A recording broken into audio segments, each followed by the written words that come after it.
Long attached to visions of clear skies and calm seas, the color blue historically could not be more welcome, refreshing and natural. Yet, because of the proliferation of blue-emitting LEDs in our artificially lit lives, blue light has come to represent bleary eyes, sleeplessness and the poor health associated with disruption of the circadian rhythm. Of the spectrum of light waves emitted by the sun that our eyes can detect, it is the shorter, blue, ones that get reflected and bounced around most by the molecules in the Earth's atmosphere. They are the reason the sky is blue. So why is blue light apparently so bad for us? Earlier this month, a study published in The Lancet Psychiatry looked at data from 91,105 middle-aged people and found that those with disrupted sleep patterns were more likely to have depression or bipolar disorder. Worst affected were described by one of the authors of the paper, Professor Daniel Smith at the University of Glasgow, as those with very poor sleep hygiene, people on their mobile phones at midnight checking Facebook or getting up to make a cup of tea in the middle of the night. He reiterated the now common advice from sleep experts: switch off electronic devices an hour before bedtime. In March, the chief medical officer, Sally Davies, advised caution in using devices emitting blue light while more research is done into its potential harm.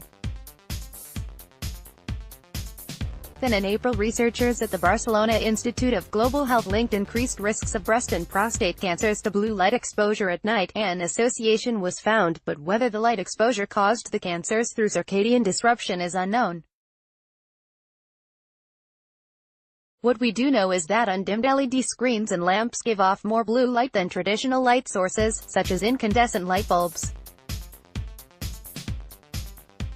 And we are using backlit devices more than ever, whether checking social media and bank balances or grappling with heavy workloads, right up until lights out. The reason manufacturers have switched to brighter LED lights is efficiency. With traditional incandescent light bulbs, says John O'Hagan of Public Health England's Centre for Radiation, Chemical and Environmental Hazards, 95% of what was produced was heat, and only 5% was light. As well as staying cooler, LED screens have the added benefit of being thinner, lighter and longer lasting, with stunning color resolution. It isn't natural to extend your day with artificial lighting. Photograph, Tommaso 79, Getty Images, iStock Photo. One indication of nagging worries about blue light is the increasing availability of anti-blue light products, including beauty treatments claiming to protect skin from the light from phones and laptops, and anti-blue light lenses. In lab experiments, high exposure to blue light has been shown to damage animal retinas, but there's no evidence that current levels of exposure are harming humans' eyes. The hype around the blue light hazard has got a bit out of control, says O'Hagan. An advert by Boots Opticians claiming that blue light filtering lenses could protect consumers from retinal damage, eye strain and fatigue was banned by the Advertising Standards Authority in 2015. When researchers test the blue light levels in devices, says O'Hagan, they don't come anywhere near the international exposure limits even for prolonged viewing, and are only a fraction of what you'd get just walking outdoors on a cloudy day. Working on his laptop, he says, is trivial compared to me walking outside and looking up. There's still an awful lot that we don't know about this, he concedes, but I'm fairly convinced blue light is not causing any injuries as such. It is blue light's role in governing circadian rhythms that poses greater concern for public health. If you go back in time, says O'Hagan, as soon as the sun went down you went to bed, and got back up again when the sun came up. It isn't natural to extend your day with artificial lighting. People are also doing activities in the evenings they wouldn't have done even 20 or 30 years ago, and that stimulation may be having far more effect than the light itself. Not that long ago, he says, your television was a relatively small device in the corner of the room. Now you've got a TV completely filling the wall, you are immersed in it. We don't know what the impact of that is, and maybe it's not a problem at all. but we need some research doing on it. Blue light is not sinister, says Stuart Pearson, of the Sleep and Circadian Neuroscience Institution, SCNI, at Oxford University. You get changes particularly in the blue part of the spectrum around dawn and dusk, and so our bodies have evolved to be able to detect these changes, because they are what's important for setting our clocks.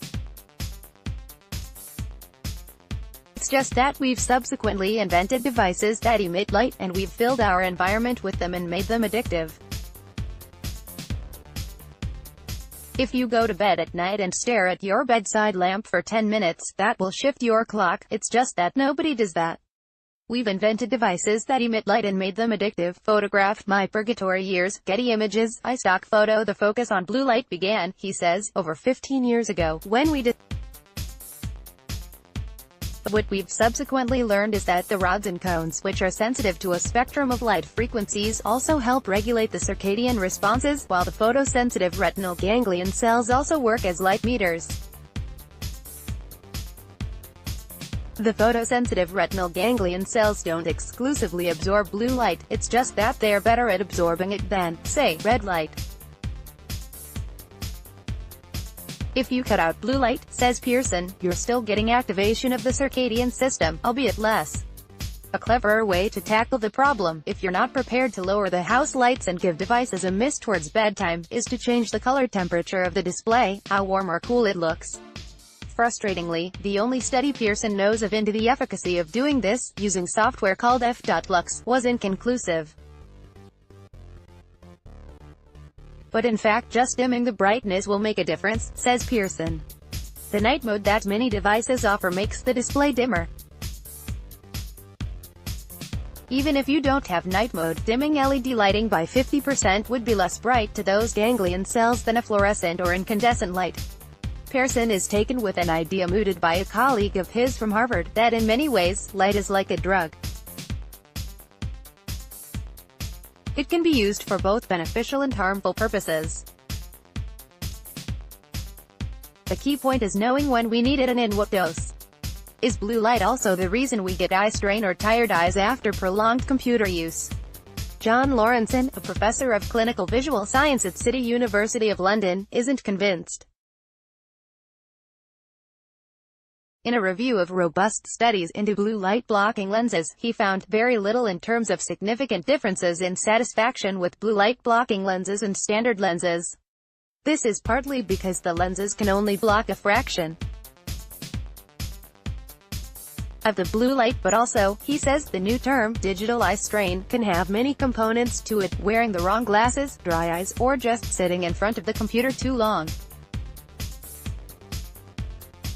Children's eyes are more sensitive to blue light because, says O'Hagan, as we age our blue light vision decreases. By the time you get to about 20, your blue light vision is rubbish. Overall, however, most people are not affected by any of these issues. Some people are, no they are, and therefore should probably be switching devices off at least an hour before they want to go to sleep. It may have nothing to do with blue light. It's just light, staring at it and keeping stimulated. For those who do have problems, did they have problems before? Are they particularly sensitive to the light? We don't know. And of course eyes differ, as do circadian rhythms. There are not only larks and owls, but an entire spectrum in between. The best thing people should do, he says, is get out at lunchtime. There's a lot of evidence that the light you get in the evening is less important than the dose of bright light you got at lunchtime. And it gives you exercise and makes you feel better. And while the internet is extremely useful, it's important for people to stop and do nothing for a while. If you want good sleep, you need to prepare for sleep.